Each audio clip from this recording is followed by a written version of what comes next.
सदीसोपुर गांव में शिबू नाम का हलवाई रहता था। उसके घर में उसकी पत्नी विमला और 3 बच्चे भी थे। वो सुबह सुबह कचौड़ी और जलेबी बनाकर गांव के चौराहे के पास बेचता था। इसी से उसके घर का जीवन यापन चलता था। एक दिन, सुनो जी, ये कब तक कचौड़ी और जलेबी बेचकर हम लोग अपना घर चला पाएंगे? बच्चे अब बड़े हो रहे हैं, खर्च भी बढ़ रहा है, लेकिन हमारे पास पूंजी नहीं बढ़ रही है। यही चिंता तो मुझे भी लगी रहती है। सोचता हूँ एक बड़ी सी कढ़ाई ले लूँ जिसमें कचौड़ियाँ और जलेबियाँ अलग अलग तलो। इससे ज्यादा मात्रा में एक साथ कचौड़ी जलेबी निकल पाए। हमारे पास इतने भी पैसे नहीं है कि एक कढ़ाई खरीद सके। कुछ ना कुछ तो जुगाड़ करना ही पड़ेगा जी, ऐसे तो नहीं चल पाएगा।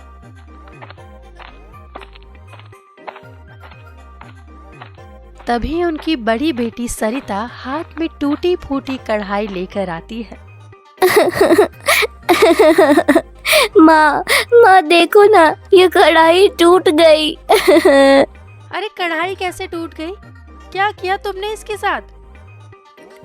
कुछ नहीं माँ, मैं तो नदी के किनारे जाकर इसे मांज रही थी। कढ़ाई धोने के बाद जब उसे उठाया तो मेरे हाथ से छूटकर एक पत्थर पर गिर गई और टूट गई। हे भगवान, अब क्या होगा? एक ही कढ़ाई थी, वो भी टूट गई। अब कल कचौड़ी जलेबी कैसे बनेगी? अब रोने धोने से क्या फायदा है?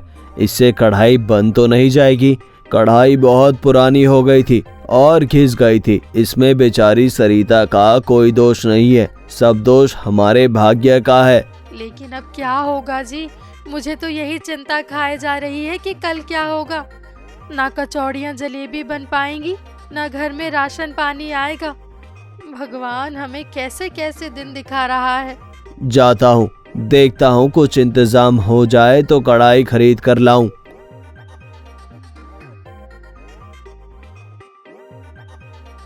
ये कहकर शिबू घर से निकल जाता है। वो साहूकार के पास जाता है। सेठ जी, कुछ पैसे उधार चाहिए थे। क्या हुआ शिबू? किस बात के लिए अभी पैसे चाहिए? तुमने पहले भी उधार लिया है, जब तुम्हारी पत्नी बीमार हुई थी। वो पैसे अब तक नहीं चुकाए। सेठ जी, आज कुछ पैसे दे दीजिए, बहुत जरूरी है। मैं वादा करता हूँ कि कुछ ही दिनों में आपके पैसे चुका दूंगा। अरे तुम तो हमेशा यही कहते हो, अभी तो पिछला ही नहीं चुकाया। तुम्हारा क्या भरोसा। अभी कुछ ज्यादा पैसे की जरूरत नहीं है सेठ जी। मेरी कढ़ाई अचानक टूट गई है, बस उसे खरीदने भर के पैसे चाहिए। इस पैसे को मैं जल्दी ही चुका दूंगा। देखो शिबू, मैं यहाँ मुफ्त के पैसे बांटने के लिए नहीं बैठा हूँ। अरे तुमने तो सूद भी नहीं दिया है और फिर से पैसे मांगने आ गए। अभी तो मैं कुछ नहीं दे सकता। सेठ जी, ऐसा मत कहिए, बिना कढ़ाई के हमारा घर कैसे चलेगा? अरे तुम तो गले ही पड़ गए। मैंने सबका ठेका ले रखा है क्या? एक बार कह दिया तो कह दिया, समझ में नहीं आती। शिबू बहुत दुखी मन से साहूकार के यहाँ से लौटता है। फिर वो चलते चलते नदी के किनारे आकर बैठ जाता है। हे भगवान, अब मैं क्या करूं? कहां से पैसे लाऊं? कहां मैं दूसरी कढ़ाई खरीदने की बात सोच रहा था और कहां मेरी एकमात्र कढ़ाई भी टूट गई। तभी पानी में कुछ हलचल होती है और वहाँ एक सुंदर कन्या प्रकट होती है। शिबू, ओ शिबू। शिबू नजरें उठाकर सामने देखता है और अपने सामने उस कन्या को देखकर आश्चर्यचकित हो जाता है। आप कौन हैं? क्या आपने अभी मुझे पुकारा? हाँ, मैंने ही तुम्हें आवाज दी है। मैं इस पानी में रहने वाले जीव जंतुओं की रक्षा करती हूँ। तुम सरिता के पिताजी हो ना? हाँ। मैं रोज देखती हूँ सरिता यहाँ आकर कढ़ाई मांजती है और आज वह कढ़ाई टूट गई है। टूटी कढ़ाई लेकर जाते हुए वह रो रही थी। मैंने उसे आवाज दी लेकिन वह सुन नहीं पाई। शिबू, यह लो, मैं तुम्हें कढ़ाई देती हूँ। इससे तुम्हारी सारी समस्या समाप्त हो जाएगी। ये कहकर वो कन्या शिबू को एक कढ़ाई दे देती है और गायब हो जाती है। शिबू आश्चर्य से अपने हाथ की कढ़ाई को देखता है। उसे विश्वास नहीं हो रहा था कि जो कुछ अभी घटना घटी है वो सब सच था। शिबू कढ़ाई लेकर घर जाता है और विमला को सब कुछ बताता है। दूसरे दिन रोज की तरह शिबू और उसकी पत्नी सुबह सुबह उठकर कचौड़ी और जलेबी बनाने की तैयारी शुरू करते हैं।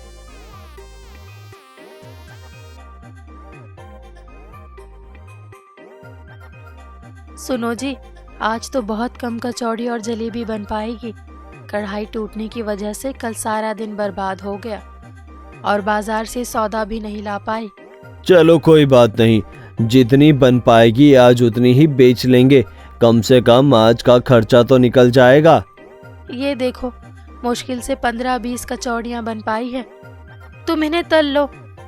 जब तक मैं जलेबी का घोल तैयार करती हूँ वो भी बहुत कम ही बन पाएगी। कोई बात नहीं भाग्यवान, जैसी भगवान की इच्छा। ये कहकर शिबू कढ़ाई में उन थोड़ी सी कचौड़ियों को तलने के लिए डालता है। जब कचौड़ियाँ तैयार हो जाती है तो उन्हें निकालता है। लेकिन ये क्या, वो जितनी कचौड़ियाँ कढ़ाई से निकालता है उतनी कचौड़ियाँ और कढ़ाई में बच जाती है। वो फिर से उन कचौड़ियों को निकालता है और कढ़ाई में फिर उतनी ही कचौड़ियाँ होती है। ये देखकर वो हैरान हो जाता है। सरिता की माँ, देखो ये कैसा चमत्कार है। मैं कढ़ाई से कचौड़ियाँ निकालता जा रहा हूँ और कढ़ाई में उतनी की उतनी कचौड़ियाँ हैं। विमला ने देखा वहाँ कचौड़ियों की ढेर लग गई थी। अरे, ये क्या करिश्मा हो रहा है? अब इतनी कचौड़ियों का हम लोग क्या करेंगे? सुनो जी, कढ़ाई से कहो कि अब हमें कचौड़ियाँ नहीं चाहिए। हे करामाती कढ़ाई, अब आज के लिए हमें और कचौड़ियाँ नहीं चाहिए। उसके इतना कहते ही कढ़ाई से कचौड़ियाँ निकलनी बंद हो जाती है। फिर उसी कढ़ाई में जलेबी जब पर्याप्त मात्रा में निकल जाती है तो वो हाथ जोड़कर कहता है, हे करामाती कढ़ाई, अब आज के लिए हमें और जलेबियाँ नहीं चाहिए। उसके बाद कढ़ाई से जलेबी निकलना भी बंद हो जाती है। ये तो करामती कढ़ाई है। सरिता के बापू, अब हमारे दुख के दिन शायद दूर हो जाएंगे। शिबू ठेले पर कचौड़ी और जलेबी ले जाकर चौराहे पर अपनी दुकान लगाता है। रोज की तरह ग्राहक आने शुरू होते हैं।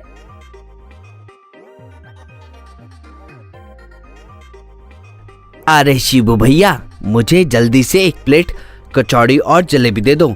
कब से तुम्हारे आने का इंतजार कर रहा था। शिबू उसे प्लेट में निकालकर कचौड़ी और जलेबी देता है।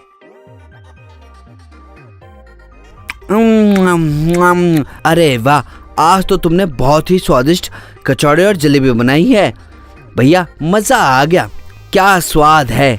ऐसा करो, एक प्लेट और पैक कर दो। कुछ ही देर में सारी कचौड़ी और जलेबियां बिक गई। शिबू घर आकर, अरे सुनती हो सरिता की माँ, आज तो बहुत जल्दी आ गए। अरे कुछ मत पूछो सरिता की माँ, आज की कचौड़ी और जलेबी में कुछ अलग ही स्वाद था। लोग प्लेट पर प्लेट खाए जा रहे थे, इसीलिए इतनी जल्दी सारी कचौड़ियाँ जलेबियाँ बिक गई और आज कमाई भी तगड़ी हुई है। अरे सरिता के बापू, सचमुच आज तो बहुत अच्छी कमाई हुई है। ऐसा करते हैं, हम लोग शाम में फिर से कचौड़ियाँ और जलेबियाँ बनाकर चौराहे पर बेचते हैं। अगर हमारी बिक्री इसी तरह होती रही तो जल्दी ही हम साहूकार के पैसे वापस कर देंगे। शिबू की कचौड़ियों और जलेबियों की चर्चा पूरे गांव में होने लगती है। उसके पड़ोस में रहने वाला लल्लन शिब्बू की तरक्की देखकर उससे जलने लगता है और वो सोचता है कि अचानक शिबू की कचौड़ी और जलेबी इतनी खास क्यों हो गई? इसमें कोई ना कोई राज है, मुझे पता लगाना होगा।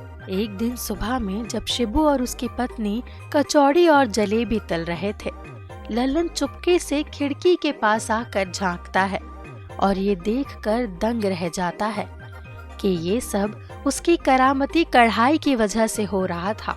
अच्छा, तो ये करामाती कढ़ाई का कमाल है।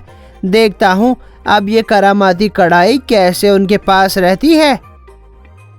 एक दिन शिबू और उसकी पत्नी बाजार गए होते हैं और बच्चे बाहर खेल रहे होते हैं।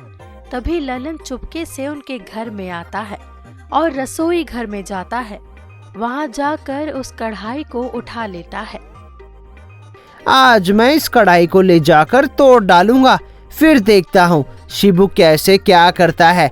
मैं फिर से उसे कंगाल बनाकर छोड़ूंगा। ये सोचकर लल्लन कढ़ाई लेकर घर से निकलने ही वाला होता है कि शिबू और उसकी पत्नी सामान लेकर आ जाते हैं। उन्हें देखकर लल्लन सकपका जाता है और कढ़ाई को वापस रखने लगता है, लेकिन ये क्या, कढ़ाई उसके हाथ में ही चिपक जाती है। क्या हुआ ललन भाई, तुम कढ़ाई के साथ क्या कर रहे हो? भैया मुझे माफ कर दो, मैं गलत इरादे से आया था, लेकिन ये कढ़ाई तो मेरे हाथ में चिपक गई है। अब मैं क्या करूं? मुझे माफ कर दो, मैं कभी ऐसे गंदे विचार मन में नहीं लाऊंगा। भैया मुझे बचा लो, भाभी मुझे बचा लो। ए करामती कढ़ाई, लल्लन भैया को माफ कर दो। विमला के ऐसा कहते ही कढ़ाई से चिपके लल्लन के हाथ अलग हो जाते हैं और कढ़ाई विमला के हाथों में आ जाती है। देखो ललन, मेहनत और ईमानदारी से काम करना सबसे बड़ी बात होती है। हमारा काम बहुत बढ़ गया है और अब हम कचौड़ी और जलेबियों की एक बड़ी दुकान खोलने जा रहे हैं। तुम चाहो तो हमारे साथ मिलकर काम कर सकते हो। हाँ भैया, मैं आपके साथ आपके होटल में काम करूंगा और देखना आपको शिकायत का कोई मौका नहीं दूंगा।